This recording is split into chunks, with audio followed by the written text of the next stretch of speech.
आखिरकार कांग्रेसी सांसदां ਨੂੰ रेल मंत्री ने बुला ही लिया। इस तो पहला राष्ट्रपति तो समा ना मिलण कारण कैप्टन ने विधायकों समेत दिल्ली में धरना दिता ते केंद्र ते पंजाब नाल मतरेया सलूक करन दे इल्जाम लाए।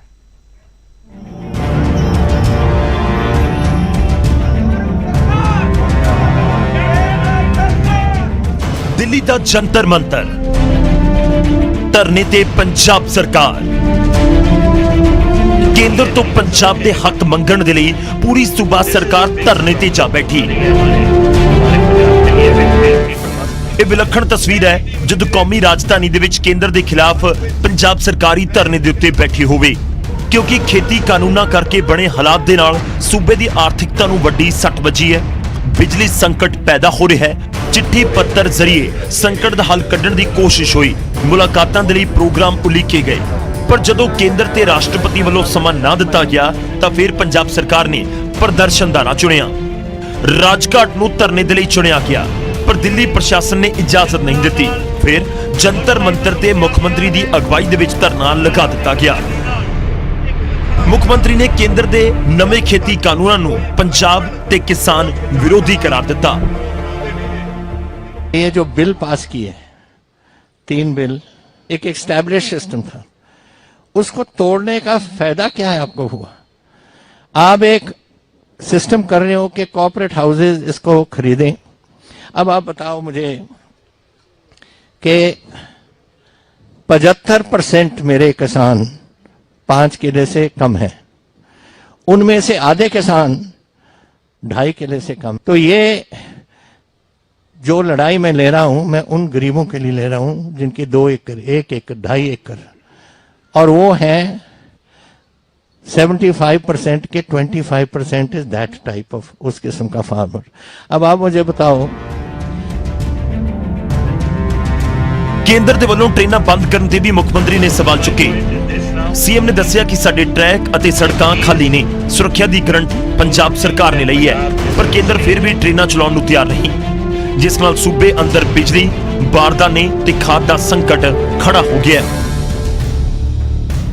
हमारे ट्रेन, हमारे रेल रोड्स नहीं बंद, ये कह देते हैं कि बंद है, हमारे नहीं बंद। रेलवे मिनिस्टर तो उनको मैंने कहा कि आप ये 2 लाइनों पे बैठे हैं, बाकी आप ट्रेन को थ्रू करो, गुड्स ट्रेन को थ्रू करो। कहते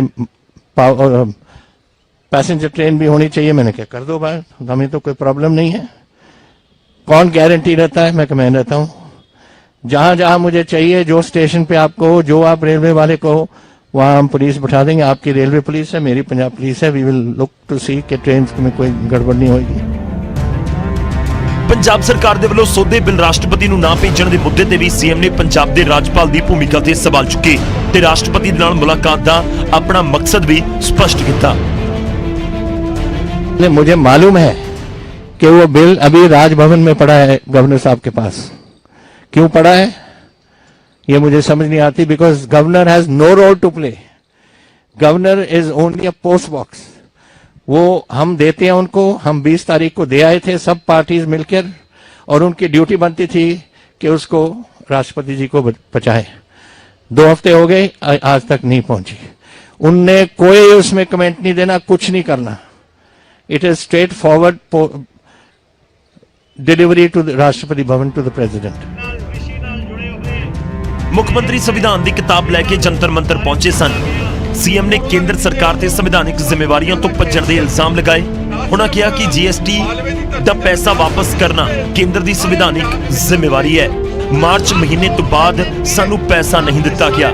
10,000 करोड़ केंद्र दे कोल पिया है। 1,000 करोड़ देहाती विकास फंड दा रोक लिया गया। खेतीबाड़ी नूं स्टेट सूची चों कढ के समवर्ती सूची दे विच पा दिता गया। जीएसटी एक कॉन्स्टिट्यूशनल गारंटी है।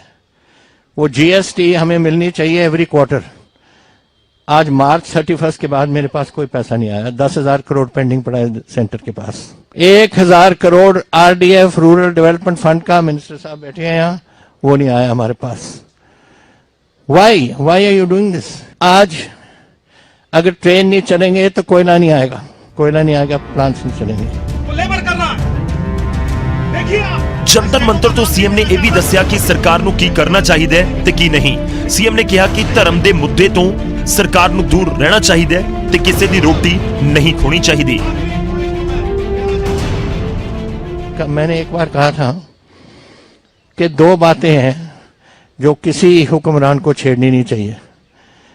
एक तो कोई धर्म की बात हो, डोंट टच इट, और दूसरा अगर कोई पेट पे कोई लात मारता है उसको भी।